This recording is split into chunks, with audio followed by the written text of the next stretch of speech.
Cápsula bíblica del día. Las riquezas de su gracia. Escrito por Pastor Manuel Chena. 2 Corintios 8:9. Porque ya conocéis la gracia de nuestro Señor Jesucristo, que por amor a vosotros se hizo pobre, siendo rico, para que vosotros con su pobreza fueseis enriquecidos. El apóstol Pablo se da a la tarea de enseñar a la iglesia de los Corintios acerca de las riquezas que el Señor Jesucristo tuvo que dejar para venir y morir por nosotros. Lo anterior, para que tengan un pequeño vislumbre en sus mentes finitas que les permita dimensionar el impacto y la trascendencia que tuvo este hecho para todos aquellos que hemos sido partícipes de él, en aras de conducirnos a un mayor estado de agradecimiento por todo lo que su sacrificio incalculable involucra. Y en este sentido, hace un espectacular trabajo en virtud de que presenta un argumento nuevo y muy contundente para recibir con liberalidad la maravillosa gracia y amor de Cristo manifestado en su estado de humillación hacia su pueblo. El apóstol les recuerda a los corintios que tal manifestación es bien conocida de todos los que verdaderamente han creído en Cristo.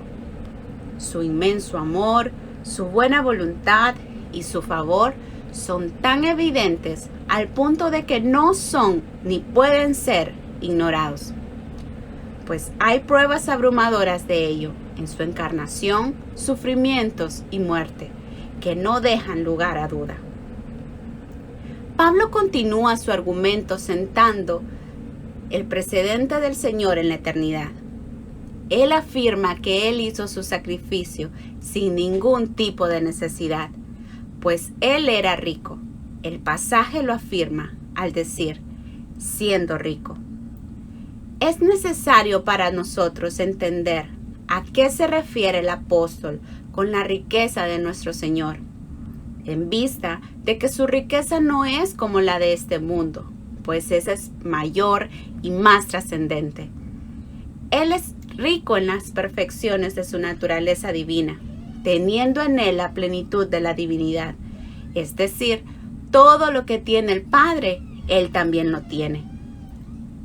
Hablamos de atributos como la eternidad, la inmutabilidad, infinitud e inmensidad, la omnipresencia, la omnisciencia, la omnipotencia en las obras de sus manos, que alcanzan a todo lo que está hecho, los cielos, la tierra, el mar y todo lo que en ellos hay, cosas visibles e invisibles.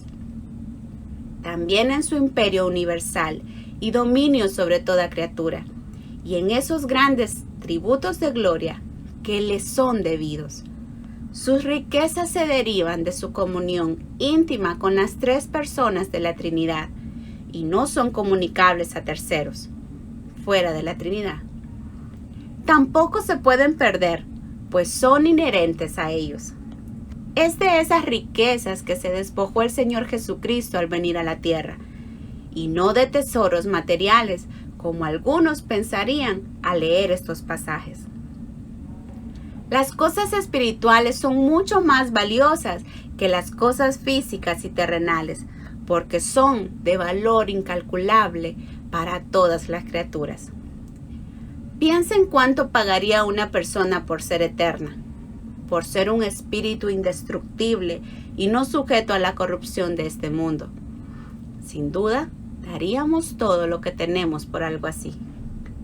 Sin embargo, en Cristo tenemos todo esto y más, y de forma gratuita. Esa es la verdadera riqueza que yace en Él mismo.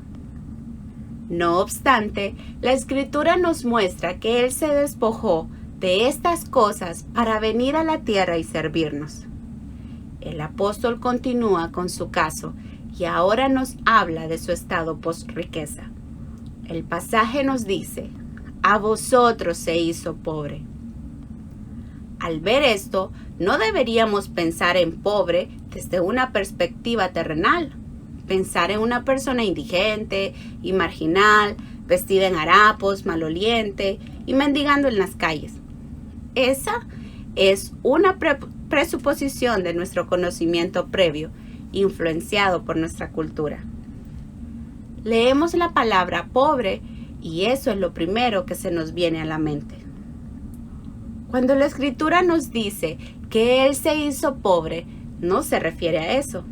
Se refiere al hecho de que Él asumió la naturaleza humana, con todas sus debilidades e imperfecciones, excepto el pecado. Él vino al mundo, pero no como Señor de él, sino en la forma de un siervo. Soportó en él una gran cantidad de oprobio y vergüenza, y al final, la muerte misma. Esto no significa tampoco que al hacerse hombre dejó de ser Dios o perdió sus perfecciones divinas, aunque éstas estaban muy escondidas y cubiertas a la vista del hombre. En su naturaleza humana se convirtió en lo opuesto de lo que es su naturaleza divina, es decir, finito y circunscrito, débil y enfermizo, ignorante de algunas cosas y mortal. En el marco de esa naturaleza estuvo expuesto a mucha necesidad y pobreza exterior. Nació de padres humildes, mas no fue un paupérrimo en mendicidad. A pesar de que no tuvo educación formal, ya que en aquel tiempo era un privilegio de la nobleza únicamente. Fue instruido en el oficio de su padre terrenal. A pesar de eso, la Escritura nos deja ver que no tenía dónde recostar su cabeza. En su lugar, fue atendido con las riquezas de otros y no tenía nada que legar a su madre al morir, pero la encomendó al cuidado de uno de sus discípulos. De esa manera, cumplió con lo que decían las profecías acerca de él, que sería pobre y humilde. Salmo 41:1, Zacarías 9:9. Las personas por quienes asumió esa condición no fueron los ángeles, sino los hombres elegidos, quienes éramos pecadores e impíos, y eso nos llevó a la ruina y bancarrota espiritual.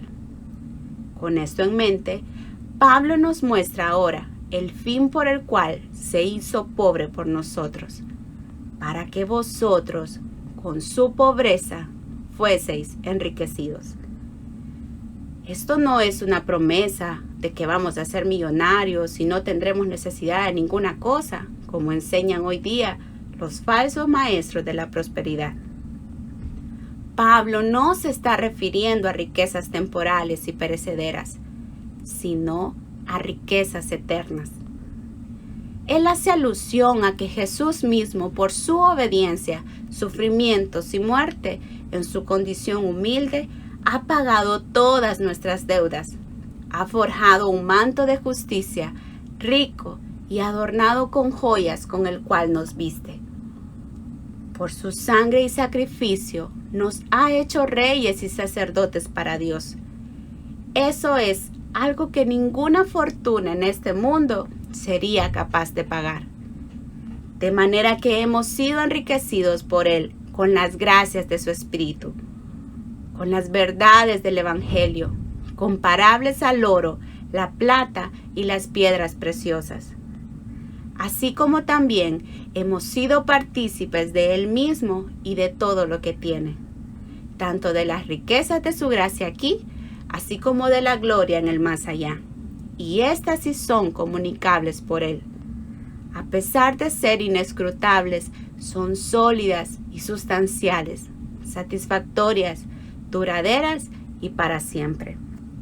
Ahora bien, si esta gracia de Cristo, que es eterna, no se puede recibir con liberalidad y si no produce en nosotros alegría, gozo, agradecimiento y satisfacción, ninguna cosa material en este mundo lo hará.